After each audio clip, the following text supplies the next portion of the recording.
Minha rapaziada, menos de um mês para começar a Série A do Campeonato Brasileiro. É normal, nervosismo, a tremedeira aqui.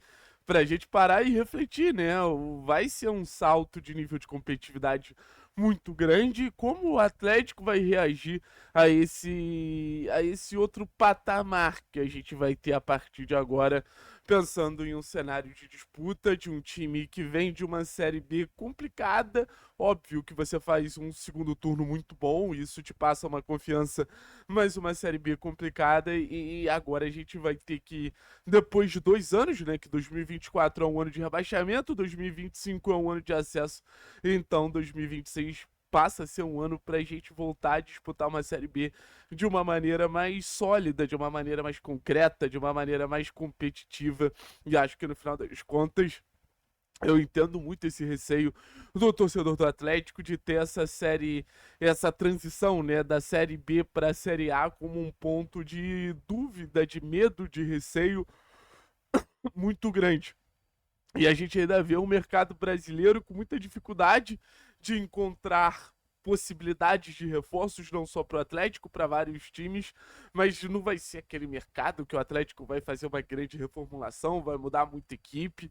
Não, eu acho que é algo que potencializa esse medo é a gente saber que 90, 80% do elenco do Atlético ele vai sair de uma galera que disputou a Série B, de uma galera que em algum momento teve dificuldade na Série B. Mas para mim, sendo bem sincero com vocês, esse medo da Série B, ou esse medo da Série A, desse retorno para a Série A, ele faz sentido, mas eu acho que a gente pode desconstruir um pouquinho ele.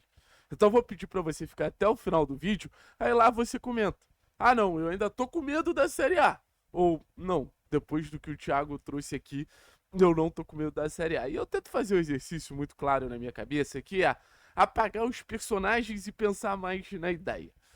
A partir do momento que a gente está falando de um Atlético, que é um clube que tem um perfil muito bem definido, de ser um dos principais reveladores do futebol brasileiro, não é à toa, é um recordista quando a gente fala em negociações, em valores de negociações, em valores de receber dinheiro pelos jogadores que negocia, isso é muito pela prospecção de talentos. Então, um time que tem essa facilidade de descobrir talentos, que tem essa facilidade de revelar, que está saindo da Série B, voltando para a Série A, mas tem um histórico recente de conquistas continentais, de conquistas nacionais, e esse clube agora ele volta com um investimento recorde, com talvez um dos times mais caros da sua história, e é a partir dessas apostas em scout, em revelar jogadores, em uma geração muito talentosa que esse clube ele acredita que vai ter uma grande campanha nesse retorno para a primeira divisão do seu respectivo país. Cara,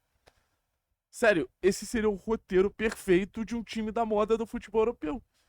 Se a gente pegasse esse recorte, que é o recorte do Atlético, e estivesse falando do Colônia, seria o time da moda.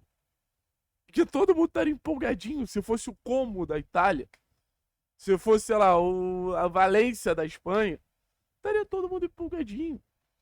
Então eu acho que no final das contas, o receio é aquela preocupação de quem ama, sabe? É aquela preocupação de quem ama, da mãe, do pai, que mesmo sabendo que o filho é um bom aluno na escola, agora o filho vai para a faculdade, fica, putz, será que meu filho vai se adaptar na faculdade? Mas se a gente botar na ponta do lápis, esse filho, ele teve um deslizezinho ali, repetiu de ano ali, mas se você pegar a trajetória dele como um todo, ele tem grandes argumentos para ser um ótimo aluno na faculdade. E aí você tem outra questão que eu acho muito significativa. O Atlético, há muito tempo, ele não muda uma temporada dando sequência para um trabalho. E quando fez isso, deu certo.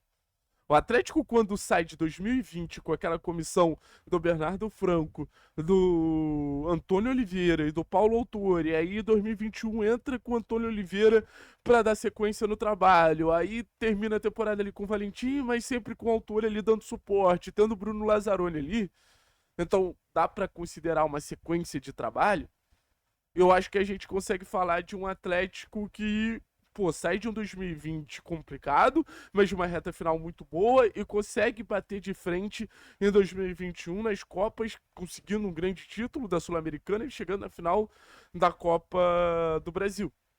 Então você já dá um check aí como a continuidade foi muito promissora para um trabalho render um grande título, que era, de certa forma, um pouco improvável, né? Aí você fala de 2022 para 2023. Você tem o trabalho do Filipão com Turra. E querendo ou não, eu não gostava nem do trabalho do Filipão, nem do trabalho do Turra, mas a continuidade fez o Atlético ser líder de um grupo da morte da Libertadores. Querendo ou não, tava numa meiuca ali de Campeonato Brasileiro. Tava vivo na Copa do Brasil. Então também é uma continuidade que rendeu resultados. E aí fica a grande questão. O que a continuidade do trabalho do Odair Hellmann vai resultar? O que a continuidade do trabalho do Odair Hellmann vai gerar pra gente? Eu acho que no futebol brasileiro, a grande fórmula do sucesso é a continuidade de um trabalho. Então eu entro no Campeonato Brasileiro, que agora é a porta de entrada da temporada do futebol brasileiro, se a gente for levar em consideração que a gente já começa o Campeonato Brasileiro em janeiro, sabendo como o Atlético pode jogar, sabendo algumas funções específicas de jogadores. A gente não parte de um zero. E a gente parte de um trabalho que já foi muito criticado aqui, mas também parte de um trabalho que eu consigo reconhecer com toda a clareza do mundo que evoluiu, que melhorou, que cresceu, que se estabeleceu. Então, o fato de ter sido um trabalho de setinha pra cima, e volto a dizer, pra mim a melhor versão do trabalho do Odair foi dos 5 jogos finais, eu entendo que é um trabalho que pode continuar crescendo e pode continuar crescendo numa nova realidade, que é uma realidade, cara, que a gente sabe que a partir de agora a gente vai ter um nível de enfrentamento muito maior. Então é mais um ponto que eu acho que a gente precisa levar em consideração para não ter medo da Série A. E sendo bem sincero, acho que o argumento final desse vídeo vai ser o time. Eu acho que você pode ter dúvida no Arthur, eu acho que você pode ter dúvida no Teran, no Leozinho, no Viveiros, no Mendonça, no Luiz Hernando, no Zapelli, no Julimar. Mas a sua dúvida, eu volto a dizer, eu enxergo como uma dúvida cautelosa. Não é aquela dúvida que te engole. E mesmo você tendo dúvida desses jogadores, e mesmo você tendo receio desses caras, eu acho que é muito fácil a gente reconhecer o óbvio. E o que é o óbvio? O óbvio é que são jogadores com potencial. Eu acho que a gente tem algumas certezas. Eu vejo o Zapelli como uma certeza. Eu vejo o Esquivel como uma certeza. Eu vejo o Viveiros como algo muito próximo. Eu vejo o Julimar, muito pela Série A que fez em 2024, como uma certeza. Eu acho que é muito improvável, por tudo que impactaram juntos na zaga do Atlético, Arthur e Teran não darem certo. Mas eu entendo os pontos de interrogação. Mas mesmo com esses pontos de interrogação, eu consigo afirmar com tranquilidade. São dúvidas de muito potencial. E é isso que eu quero trazer pra vocês, beleza? Então, receio da Série A? Justo. Mas isso não vai ser bom pra ninguém. Vamos pra essa Série A com essa empolgação de voltar a ser um Atlético, que é o Atlético que a gente gosta. Que é esse Atlético rebelde. Se eu pudesse definir o Atlético de uma maneira, o Atlético rebelde que bate de frente com os favoritos. Aquele vídeo de 2017 fala muito sobre isso. Aquele vídeo é muito bom. Que é aquela campanha, se eu não me engano, com o Kleberson na Arena da Baixada, 2016, 2017. A gente é o anti-herói do futebol brasileiro. E tem que continuar sendo. Tem que recuperar esse posto o mais rápido possível. Valeu, pessoal. Tamo junto, é nóis.